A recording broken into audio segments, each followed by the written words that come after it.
Seja bem-vindo. Seja bem-vindo. Obrigado, obrigado.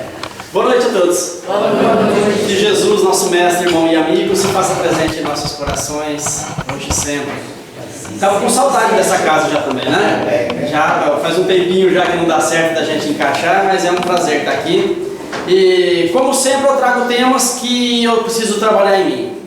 Eu sempre digo isso porque toda vez que eu tenho dificuldade em lidar com alguma situação, eu preparo uma palestra, falo muito sobre aquilo. E tem um ditado que diz que água mole em pedra dura, quem sabe um dia fura, né? Quem sabe eu aprendo com o que eu estou falando também. O fato de estarmos aqui na frente não quer dizer que somos melhores do que ninguém, não, né? Cada um tem o seu caminho de volta para casa. E aí, eu fui no Evangelho e encontrei um tema lindo. Estava lá, bem-aventurados os mansos e pacíficos. Que bom. E eu parei para analisar e eu cheguei à conclusão que eu não sou nem manso nem pacífico. Conhecendo o que queria dizer, nem manso nem pacífico. Mas o item que eu mais me identifiquei nesse capítulo foi a cólera. E esse eu falei, sou 100%, né? Então vamos trabalhar. Aí eu fui na internet buscar uma imagem que pudesse representar a cólera. Por incrível que pareça, eu encontrei o Hulk. Por que o Hulk tem a ver com isso? Né? Basta contrariar essa criatura para que ele se transforme nesse monstro. Qualquer semelhança não é mera coincidência, né? O próprio Evangelho nos diz: se pudesseis olhar no espelho no instante em que estáis encolerizados, ficaríeis assustado com a imagem refletida.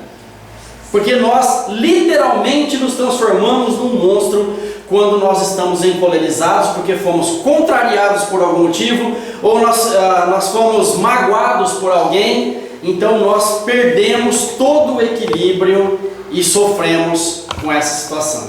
Como que é difícil isso, gente? Então eu trouxe aqui muitos exemplos ligados à cólera.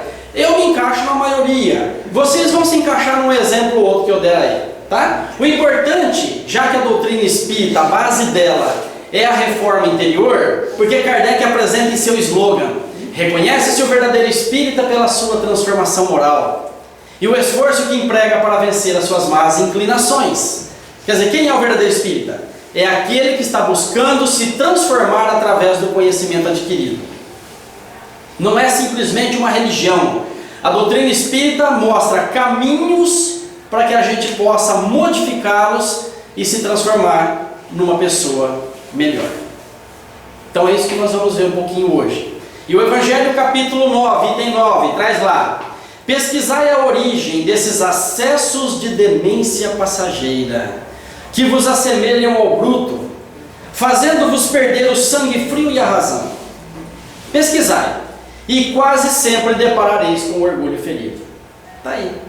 É a explicação do que acontece conosco. Todas as vezes que nós somos contrariados, nós ficamos magoados, nós nos isolamos das pessoas. E aí o que quer dizer? Quer dizer que nós estamos com o orgulho ferido. Alguém nos contrariou. Mas quem disse que não pode? Infelizmente nós carregamos isso de não querer ser contrariado, de querer ser o dono da verdade, de querer dar a última palavra em tudo. Tem uma frase na internet que circula aí, diz assim: é melhor ser feliz ou ter razão? O que vocês acham? Pode pedir ajuda aos universitários.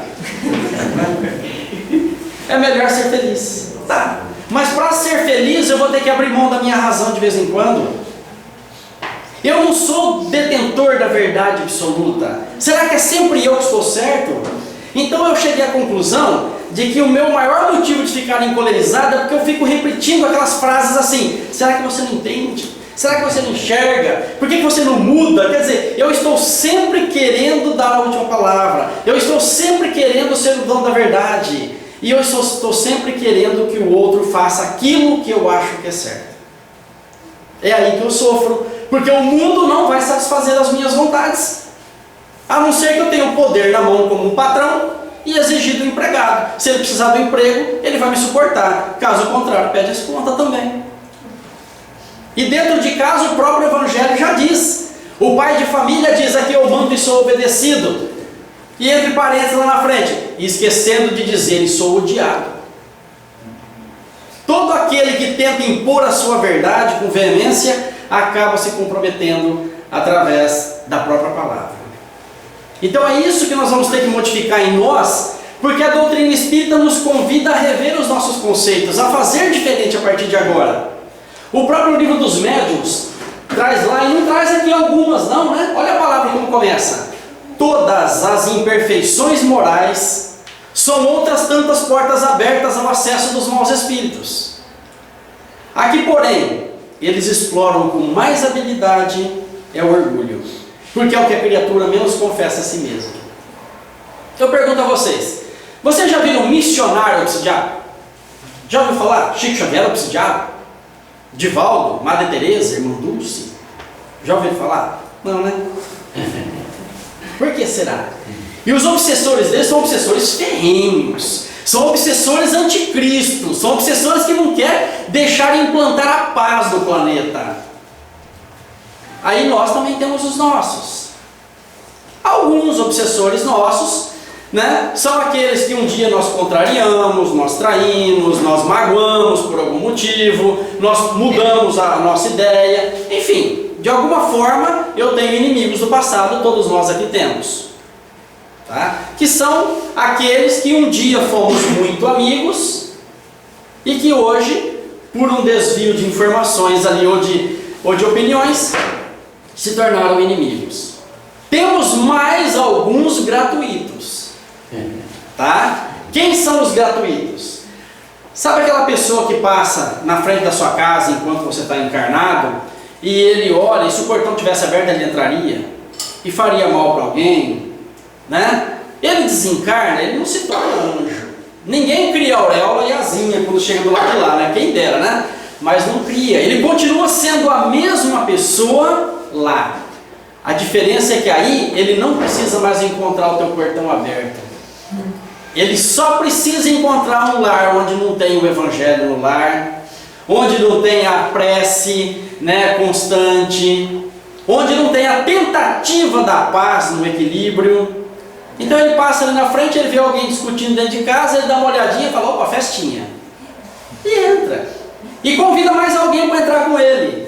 E se divertem, sugerindo em nosso ouvido, falam: ó, tá te provocando, você vai deixar quieto, você não vai falar nada? E a gente vai lá e fala, e eles morrem de rir às nossas custas. Porque nós não temos a proteção do nosso lar através do Evangelho. Tá? E aí, por que o missionário não é obsidiado? Antes de falar por quê, eu vou contar uma passagem que tem em uma das obras de André Luiz, que diz o seguinte: André convida Lísias e eles vão lá nos abismos para assistir uma reunião das trevas. Vai ter uma reunião lá e eles descem lá. Como eles estão numa faixa vibratória superior, eles não são vistos por aqueles que alimentam uma faixa vibratória negativa. Tá. Chegando lá, eles assistem a palestra. E o mago das trevas está lá no alto do morro e gritando, falando alto para milhares de pessoas lá, dizendo assim: deixa o espírito estudar, não atrapalha eles não. Ninguém estava entendendo nada, né? Como deixa o espírito estudar? Deixa o espírito fazer caridade, deixa o espírito fazer sopa, não atrapalha não. Mas aí ele engasgou 3 vezes antes de falar: só não deixa o espírita fazer a reforma interior. Vê a importância da reforma interior na nossa vida. Por que o missionário não sofre as consequências das trevas? Porque suponhamos que Chico Xavier está aqui psicografando. Um trevoso chega do lado e fala: olha, você acha que esse pessoal veio aqui te ver? Eles vieram aqui para te julgar, não acredita em nada disso. E ele na hora para e fala: bom, eu não estava pensando nisso porque eu não penso assim. Cabe a ele ir embora, porque ele não consegue influenciar alguém que já se conhece e sabe separar o que é dele do que não é dele. Simples assim. Por isso que a reforma interior é a base de tudo. Então, frequentar a casa espírita é importante, evangelho no lar, a prece, o tratamento na casa espírita, tá? Por outro lado, é importante pegar tudo aquilo que a gente aprende e trazer para o nosso dia a dia. Porque Jesus combateu muito o orgulho e o egoísmo, foi o que ele mais fez no Evangelho todo.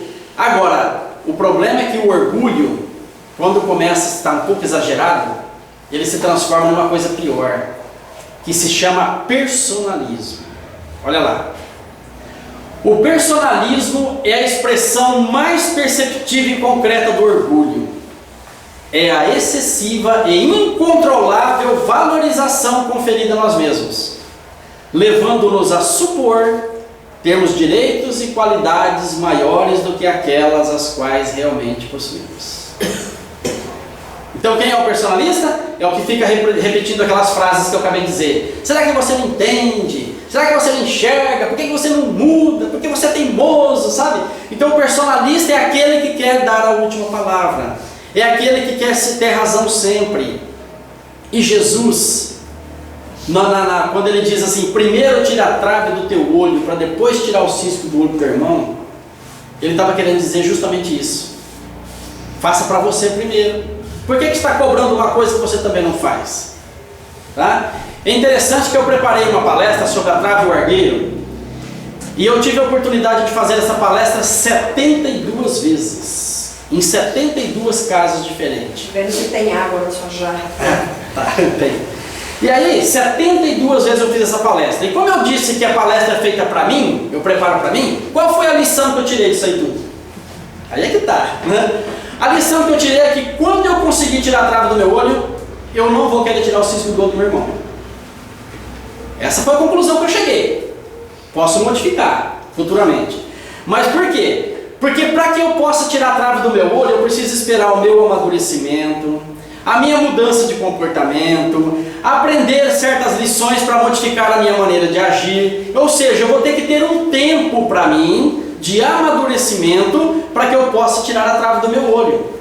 Aí eu não vou querer tirar o cisco do olho do meu irmão, porque eu já sei que ele precisa do tempo dele. Eu sei que todo mundo repete essas frases que eu acabei de dizer aqui. Eu estou cansado de falar para você. Adiantou alguma coisa até hoje? Cansou. E quando é para o filho? Então, pior ainda.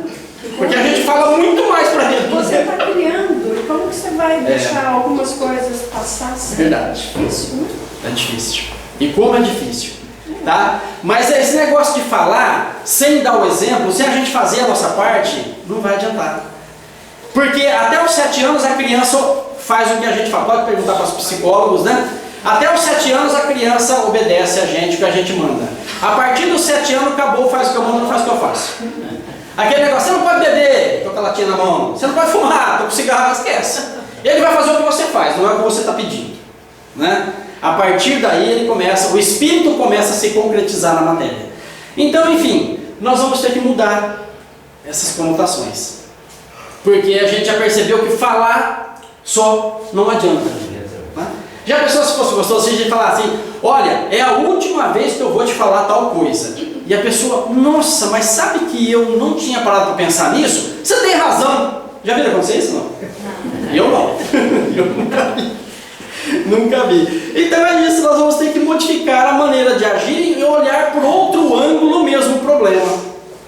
Por isso que os Espíritos pedem para que a gente aprenda a desconstruir para reconstruir.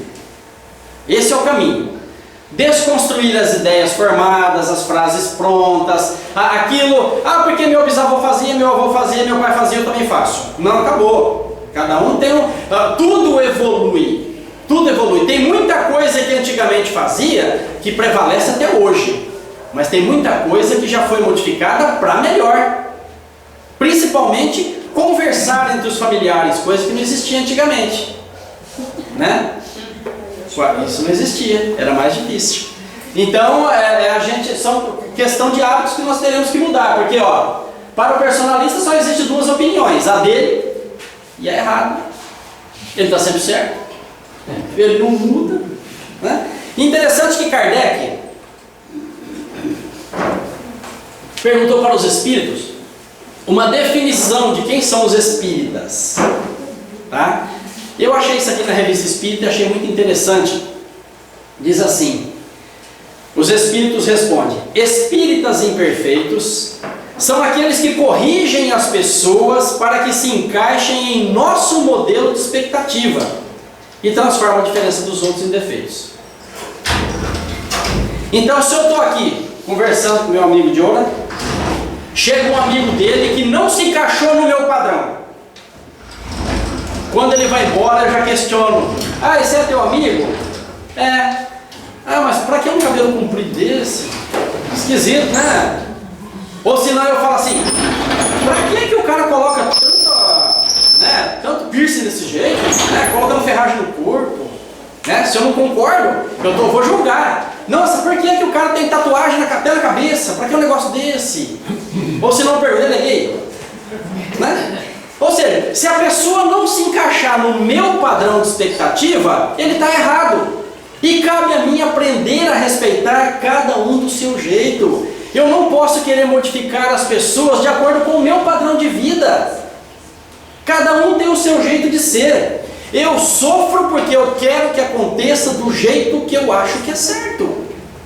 Então, se eu estou no trânsito ali, alguém invadiu um pare, eu já fico nervoso. Alguém avançou um sinal de semáforo ali, e eu já falo: cadê um policial quando precisa? Porque se for eu, já com certeza eu estaria multado. Enfim, eu começo a julgar, eu fico ali à beira do infarto no volante, sozinho.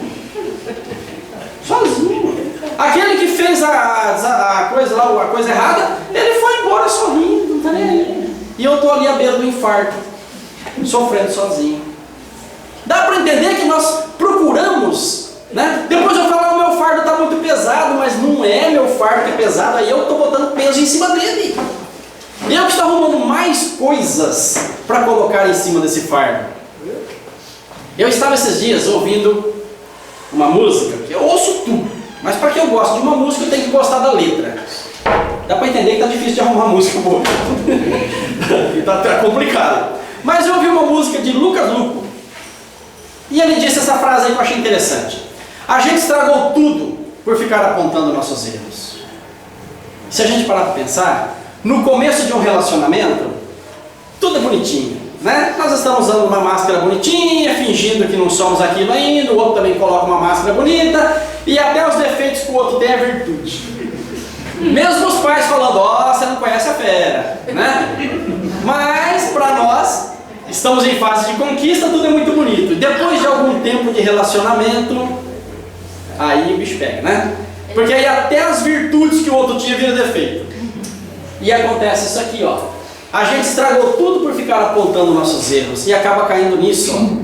Casal, depois de alguns anos de casado, brinca de vaca amarela. Lembra daquela brincadeira? Quem falar primeiro, então é melhor não falar nada, deixa pra lá, vamos engolindo tudo, não é verdade?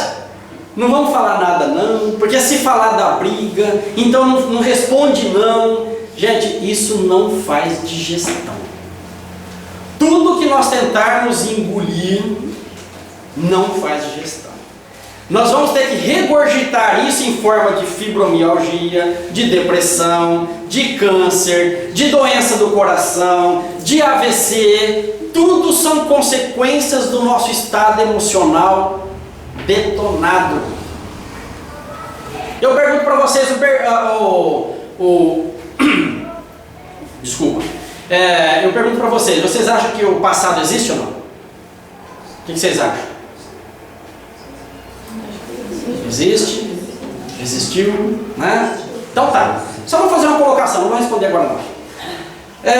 Eu estou magoado com uma pessoa há 20 anos. Mas essa pessoa mudou daqui, eu nunca mais vi, nunca mais ninguém me falou dela. Eu nem lembrava que essa criatura mais existisse.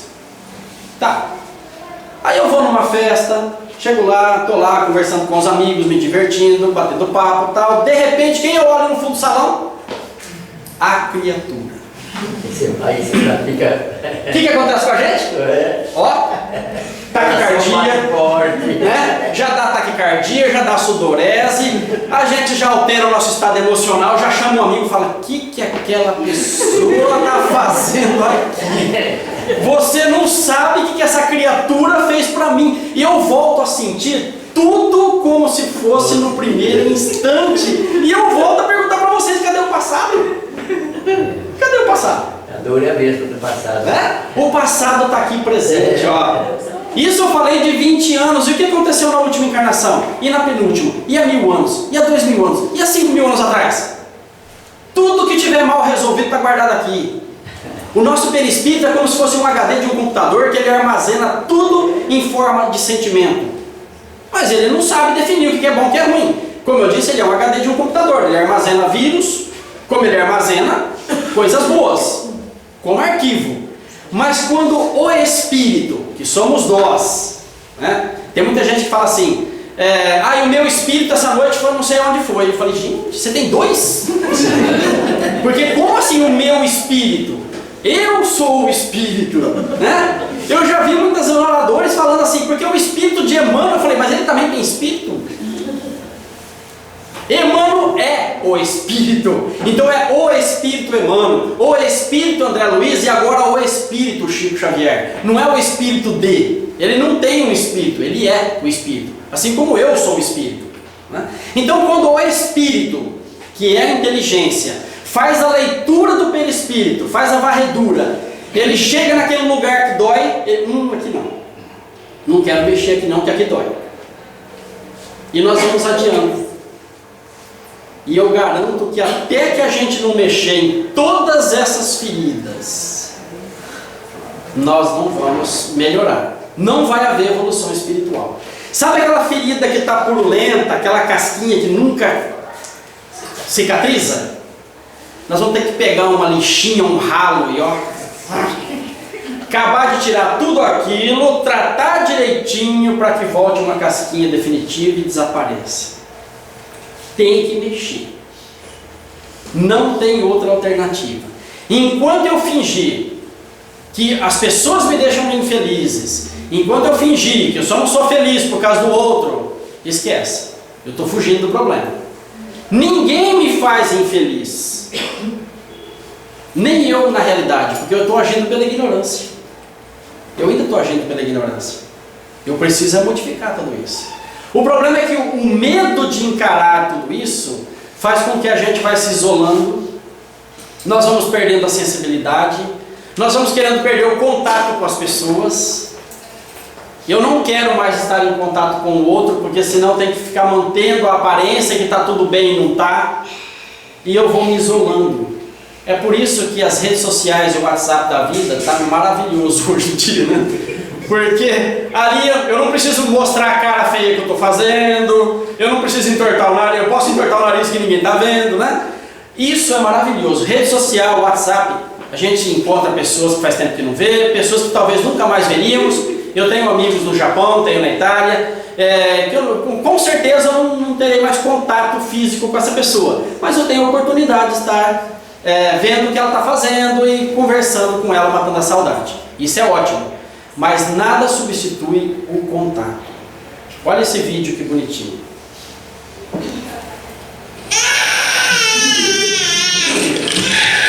A esposa foi no supermercado e deixou o marido sozinho com o filho.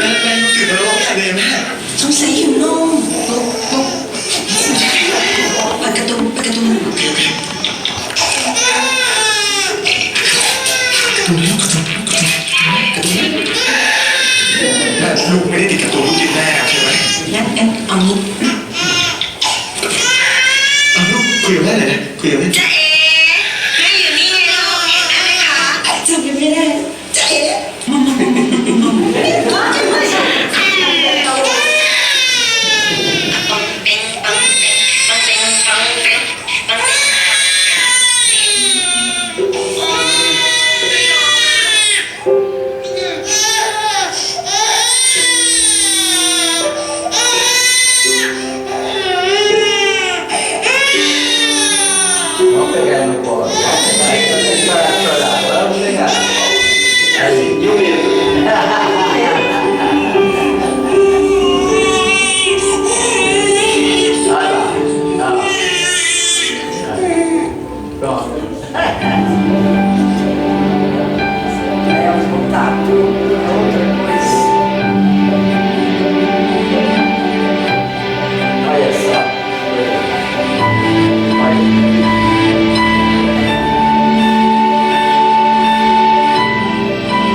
contato.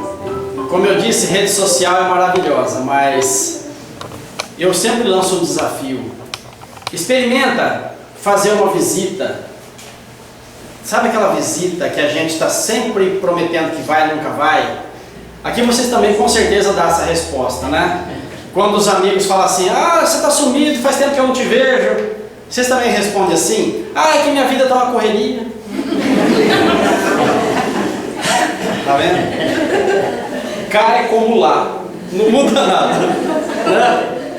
Mas se nós já chegamos à conclusão que a nossa vida está uma correria, o que eu tenho que fazer para mudar? Tem que começar a fazer diferente. Porque se eu não mudar, eu vou continuar dando sempre a mesma desculpa.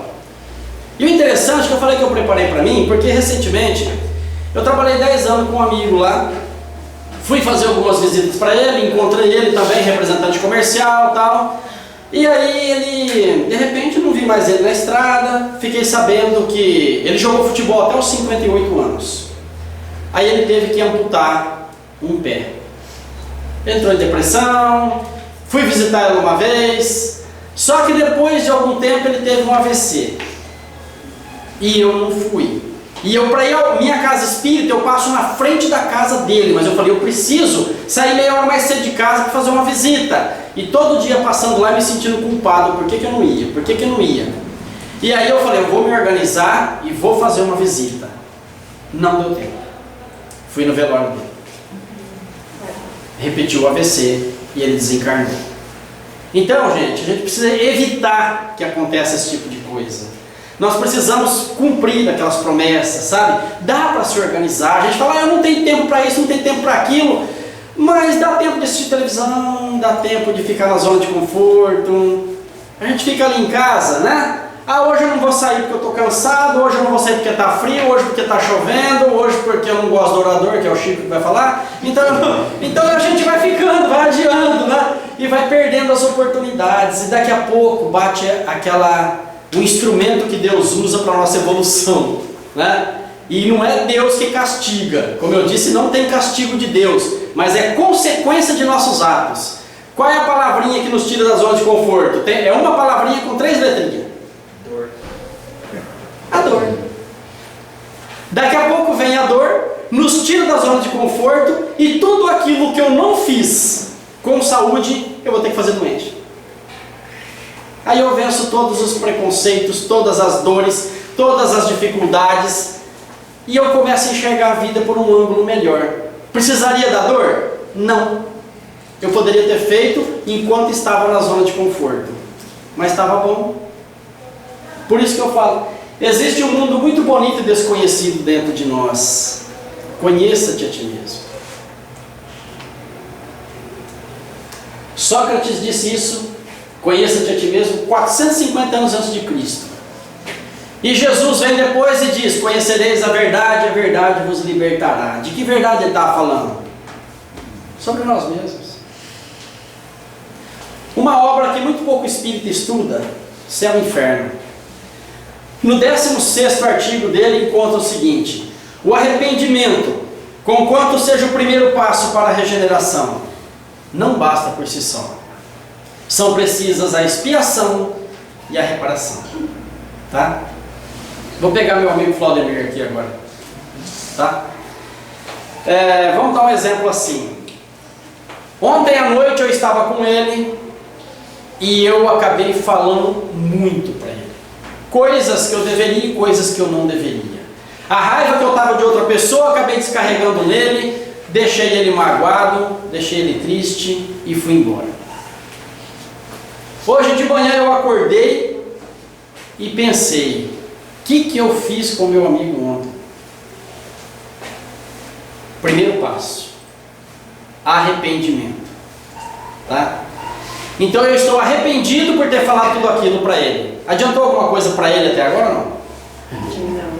Não, né? Então tá. Qual é o segundo passo? São precisas a expiação. O que é expiação? É expiar alguma coisa, é sofrer com aquela coisa. Então tá. Estou me sentindo culpado também. Estou sofrendo por estar me sentindo culpado. Então eu estou arrependido e estou me sentindo culpado por ter falado tudo isso para ele. Adiantou alguma coisa para ele até agora? Não. Também não. Qual é o terceiro passo? Reparação. Reparação. O que eu tenho que fazer para reparar com ele? Conversar, Conversar, jogar. me desculpar, né? Ótimo. Só que se eu não estiver preparado para pedir desculpa e ele não estiver preparado para me desculpar, como fica a situação? Delicado. Delicado, né? Porque eu chego lá e falo assim, olha, Valdemir, eu estou arrependido, estou me sentindo culpado por ter falado tudo aquilo para você ontem, eu não deveria ter falado, você me perdoa, estou sendo sincero, né? Mas ele não está preparado para me desculpar, qual vai ser a reação dele? Agora você veio pedir desculpa? A hora que você me ofendeu na frente de todo mundo ontem lá, você não pensou nisso. E se eu não estiver preparado para ouvir isso, qual vai ser a minha reação? Eu falo, quer saber de uma coisa? Já vim aqui, já me rebaixei, você quer aceitar? Aceita, não quiser, problema seu, e vou embora magoado. É mais ou menos isso que acontece? Não em todos os casos, só na maioria, né?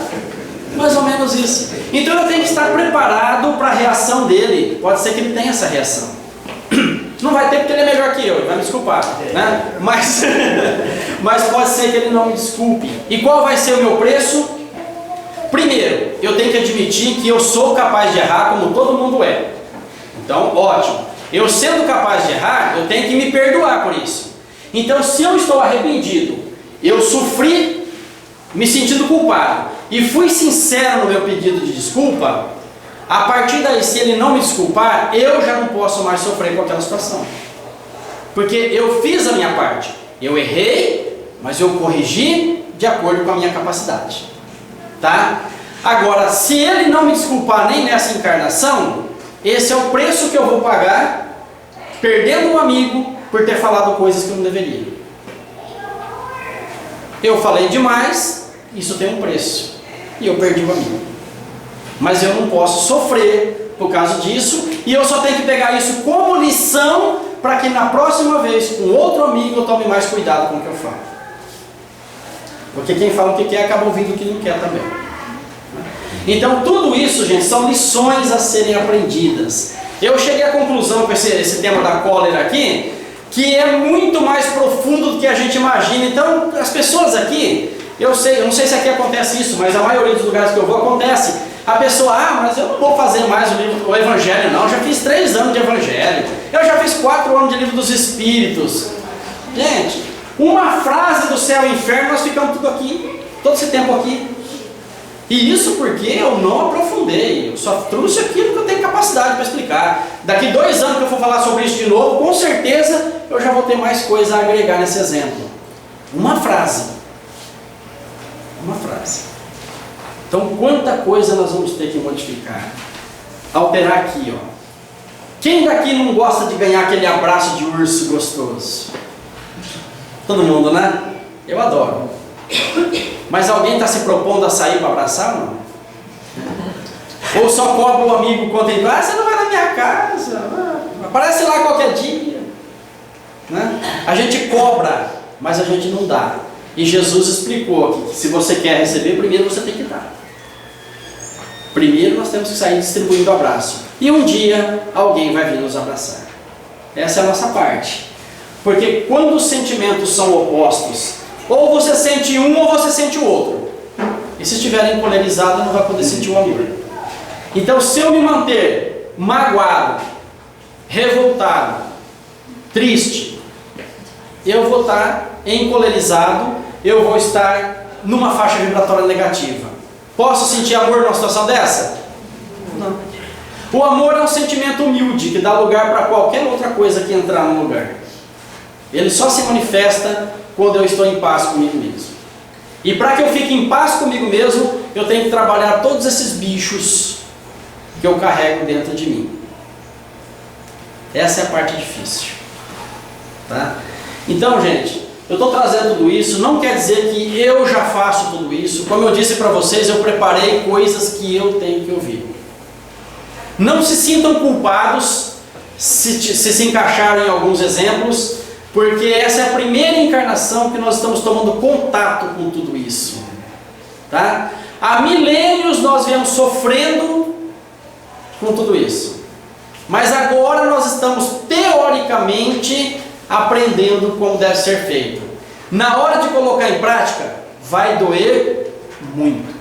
Só que quanto mais eu adiar, mais eu vou sofrer. Então, quanto mais rápido eu resolver, menos será o sofrimento. Então é isso que nós vamos ter que fazer. Devagarzinho, sabe, falar. A gente critica muitas vezes os filhos, mas também quando deveria elogiar, não elogiou. Aí nós vamos criando espíritos, né? Treinando espíritos com baixa autoestima. Se eu acerto e ninguém valoriza, então por que eu vou acertar? Ou às vezes os pais não conversam com os filhos e só conversam quando chama atenção. Então eles provocam, pelo menos está conversando de alguma forma. É necessário mudar um monte de coisa, tá? Desconstruir para reconstruir. Eu trouxe uma música para finalizar, que mostra bem para nós, preste bastante atenção na letra dela, que ela mostra muita coisa que a gente pode começar a mudar. Porque essa busca desenfreada a bens materiais que nós temos feito, desvia completamente o nosso caminho do caminho reto.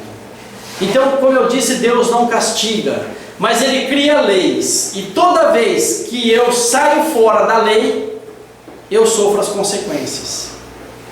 Se dói, ou se existe sofrimento, é porque eu estou fora da linha da lei.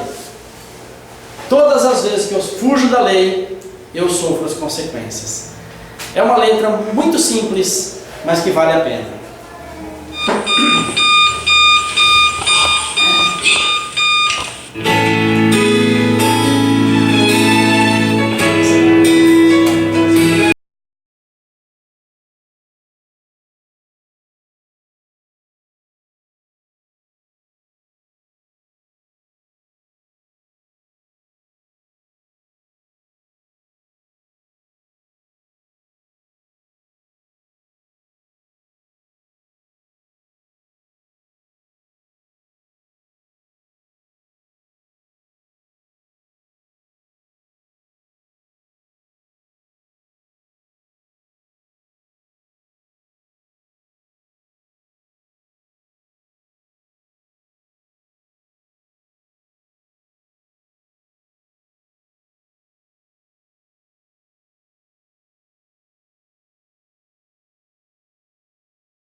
são coisas que nós vamos ter que trabalhar em nós. Muito lindo. Fazer diferente para se obter um resultado diferente, como disse Chico Xavier, né? Então, enquanto estivermos encolerizados, revoltados, por não aceitar a gente como somos, né? Assim como eu sou, aceitar aquilo que temos e aceitar aquilo que fazemos, nós continuaremos arrumando culpado para a nossa infelicidade. Vamos modificar isso. Somos filhos de Deus, herdeiros do universo, e tem como sair dessa situação de cabeça de pé. Que Jesus nos abençoe. Amém.